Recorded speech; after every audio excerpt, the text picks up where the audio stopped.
Hello art friends, today we're going to discuss freedom and equal rights while making beautiful paper quilts that tell stories about what we've learned using words and images from today's lesson.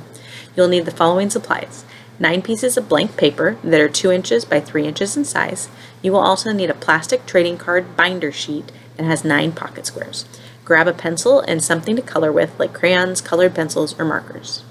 The art of quilting has been around for a really long time, as far back as the 3400 BC.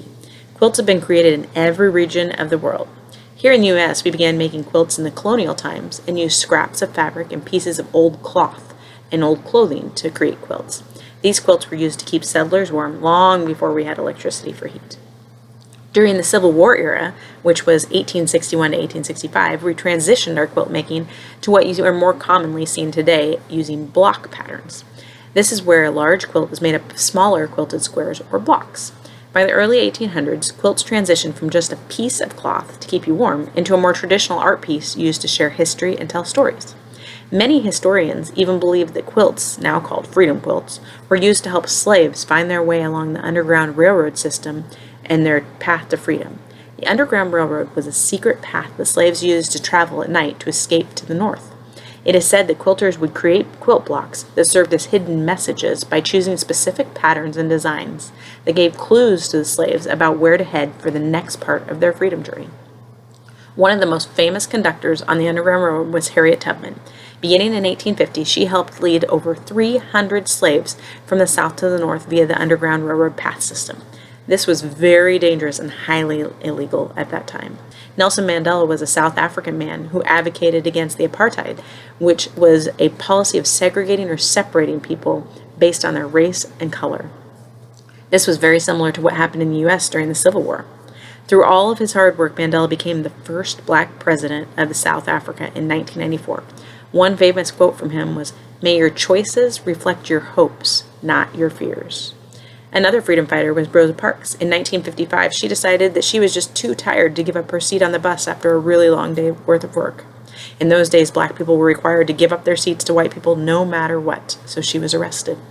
After that day, however, there was a citywide boycott on all of the buses where people stopped riding the buses to show their support for equal rights.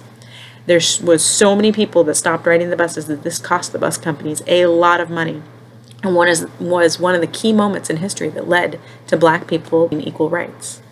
Many of you know Martin Luther King Jr., who was very active in the civil rights movement. One of his most famous moments was leading the Million Man March to Washington, where over 250,000 black people showed up at Washington, D.C., protesting and asking for equal job opportunities for blacks. On this day, in August 28, 1963, he also gave his famed "I Have a Dream" speech on the steps of the Lincoln Memorial in Washington, D.C. Now, there are many other freedom and equal rights fighters also, and people that have fought throughout history in addition to the equal rights based on color and race. Susan B. Anthony is best well known for her advocacy work that led to the 19th Amendment, which granted women the right to vote in August of 1920. Cesar Chavez is also well known. He's a well-known Mexican-American who made great strides in equal pay and fair labor practices for agriculture workers during the late 1960s. His work also led to boycotts of the grape industry in California, in which laborers ended up winning. This created contracts and laws that ensured equal pay and safer working conditions for these agricultural workers and for low-income and migrant workers on these farms. The last freedom fighter that we're going to learn about today didn't do any fighting at all. Mahatma Gandhi was best known for his non-violent and peaceful protest. He was able to bring together masses and masses of people who peacefully gathered to speak out about the need for equality and change throughout the world. Most of his work in the early 1900s was in South Africa and India. In both of these societies, there was a great and very large division of wealth and money. The rich were quite rich and the poor were devastatingly low. There wasn't much in between. Gandhi helped to work towards getting more jobs, more rights, better wages, and equal treatment for poor people. Well, now that you've learned a little bit more about some of the people and types of freedoms that we have been working throughout history to achieve, you get to use your artwork to tell a story about what freedom means to you. And we are going to do this in a style of paper quilting. Quilts typically have a common design or a common pattern that ties the quilt together. So first, decide on a color pattern or pattern theme. Once you have come up with your idea of your plan for your theme, On each of your 9 squares, make sure that you are continuing this theme in order to tie the quilt together. You may want to make your base quilt pattern on all of your squares first before filling in the individual details. Next, figure out what types of drawings or words you would like to place on each of your quilt squares. Remember, your quilt is going to tell a story about what freedom means to you. Once you are finished designing and coloring all of your squares, it's time to assemble your quilt. Place one of your 9 cards in each of the pocket squares of your plastic binder divider. You will do this by gently sliding the paper quilt pieces into the top of each pocket.